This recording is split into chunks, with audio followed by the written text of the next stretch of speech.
Hoje o tema é quente. A relação complexa, para dizer o mínimo, entre Irã e Israel. A gente se baseou em várias fontes para entender as origens, a escalada recente e o impacto global disso tudo. Nosso objetivo aqui é, tentar desvendar como é que antigos parceiros viraram adversários tão ferrenhos, sabe? Quais são os pontos-chave de discórdia hoje e por que esse conflito lá no Oriente Médio importa tanto para o mundo todo. Ok? Vamos lá. E para começar, um ponto que talvez surpreenda muita gente. Irã e Israel já foram próximos. É sério? Antes de 1979, o Irã, ainda sob o Shah Pahlavi, foi o segundo país muçulmano a reconhecer Israel. Exato. Havia comércio, tinha cooperação militar.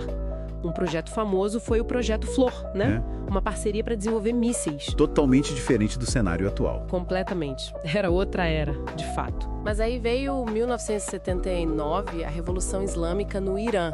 E tudo mudou. O Ayatollah Khomeini assume, rompe as relações diplomáticas de cara. E adota uma retórica muito forte. Israel vira o pequeno Satã, né? E a causa palestina se torna, central para a nova identidade iraniana após a Revolução. E essa nova identidade moldou a estratégia deles, imagino. Totalmente. O que é fascinante aqui é como a ideologia anti-imperialismo, o anti-sionismo e também a identidade religiosa xiita, no mar de países sunitas e árabes, levaram o Irã a se sentir isolado. Ah, sim. E essa percepção de isolamento levou à criação do chamado Eixo de Resistência, uma rede de aliados na região. Tipo Hezbollah, Hamas... Exatamente, Hezbollah no Líbano, Hamas na Palestina, os Houthis no Iêmen. Grupos que compartilham, em parte, essa visão anti-Israel e anti-Ocidente. Mas esses grupos têm autonomia ou são só marionetes de Teherã? É mais complexo que isso. Existe sim um alinhamento estratégico, apoio financeiro, militar do Irã, mas eles têm suas próprias agendas locais, suas bases de poder, né? Não é um controle direto, monolítico, é mais uma aliança de conveniência com objetivos comuns. Entendi. E no meio disso tudo tem a questão nuclear iraniana, que é um foco constante de tensão. O Irã diz que é para fins pacíficos, energia, medicina... Mas Israel vê como uma ameaça existencial. A retórica é forte, não haverá um segundo holocausto. Aqui a coisa fica realmente tensa. Fica sim. E os detalhes técnicos são preocupantes para Israel e para muitos outros países. O Irã está enriquecendo urânio a 60%. Que é quase o nível para arma nuclear, certo? Muito perto. E já tem material suficiente para várias bombas, se decidir por esse caminho. E o acordo de 2015, o JCPOA, que limitava isso, ele está por um fio desde que os Estados Unidos saíram em 2018. Pois é. E para complicar, as inspeções da Agência Internacional de Energia Atômica, a AIEA, têm enfrentado dificuldades, restrições impostas pelo Irã. Essa ambiguidade toda, se é pacífico ou não, é um problema sério.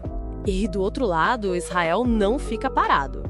A gente viu ações bem diretas, né? O ciberataque com o Stuxnet, que foi um divisor de águas. Sim, danificou centrífugas fisicamente, algo inédito na época. Assassinatos de cientistas importantes, como Fakhrizadeh, ataques a instalações como Natanz, Isfahan. Exato. Isso reflete a doutrina israelense de prevenção, impedir ativamente que um adversário na região consiga a bomba. Operações na chamada Zona Cinzenta, né? Foram anos disso. Só que essa guerra nas sombras, como era chamada, parece que, escalou, saiu das sombras. É o que parece. A gente viu o ataque israelense ao consulado iraniano lá na Síria em abril de 2024.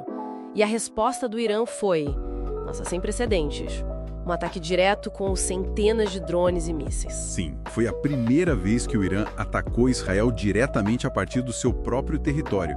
Uma linha vermelha importante foi cruzada ali. E mais recentemente teve aquele conflito bem mais sério em junho de 2025, que deixou muitas vítimas. Pois é. Se a gente conecta isso ao quadro geral, essa escalada é muito perigosa. Fontes falam em cerca de 244 mortos nesse confronto de junho. Nossa! A maioria no Irã, 224 segundo relatos. A mídia estatal iraniana chegou a dizer que 90% eram civis, o que é um número altíssimo e trágico se confirmado. Em Israel foram reportadas 20 mortes. Isso mostra um novo nível de confronto direto, embora a guerra via proxies, pelo eixo da resistência, continue rolando na Síria e em outros lugares. E como as potências globais entram nessa equação? Isso não fica só ali no Oriente Médio, né? De jeito nenhum.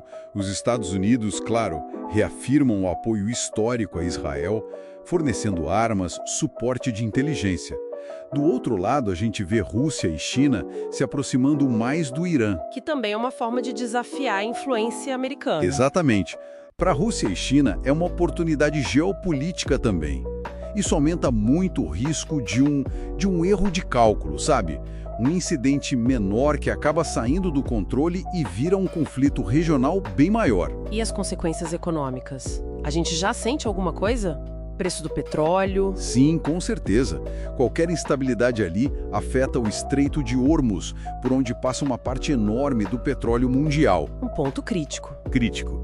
Então o preço do petróleo sobe, o risco de inflação global aumenta, temor de recessão, fora a crise humanitária na região que só piora com mais conflito. Então, o que tudo isso significa no final das contas? É a grande pergunta. Olha, o cenário é de risco altíssimo.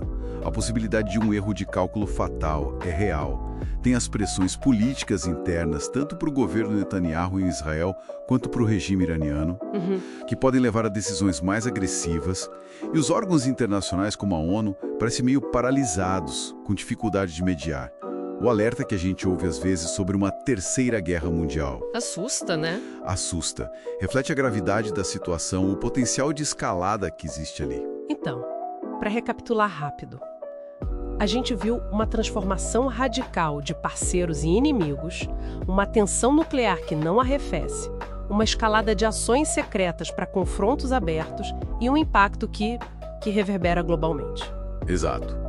E isso nos deixa com uma pergunta, talvez um pensamento final um pouco incômodo para refletir. Manda. Considerando essa divisão ideológica tão profunda, a questão palestina que continua sem solução,